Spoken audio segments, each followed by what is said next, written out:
Rinumërimi i votave në qarkun e Fierit ka zbuluar një betejë të ashpër brenda Partisë Socialiste, ku protagonistët janë dy nga të besuarit më të afërt të ministres Belinda Balluku, Xenoklosi dhe Klevis Jahaj.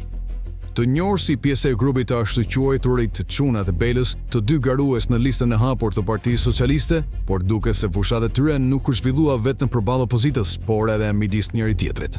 Deri numërimi 414 kutive, Komisioni Qendror i Zgjedhjeve konfirmoi se Klosit janë hequr 941 vota preferenciale, ndërsa Jahajt janë shtuar 454.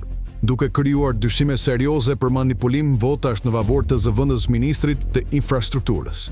Vëzhguesit thonë se ky trafik votash nuk mund të ndodhte pa bekimin e Ballukut, e cila si drejtuese politike e qarkut ka pasur ndikim të drejtë për drejtë mbi komisionerë dhe strukturat zgjedhore.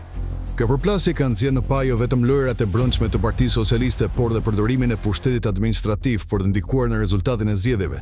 Të dy kandidatët kanë mbajtur funksione të rëndësishme publike gjatë viteve të fundit.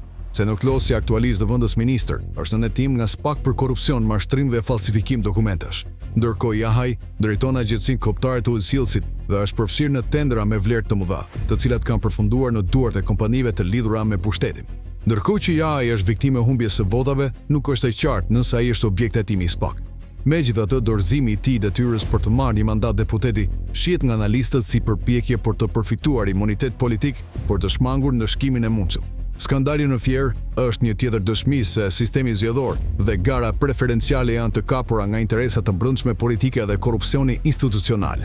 Mbetet për të parë nëse kjo përplasje do të çojë në ndonjë përballje reale me drejtësinë, apo do të mbetet vetëm një tjetër episod i pazareve të brendshme në radhët e pushtetit.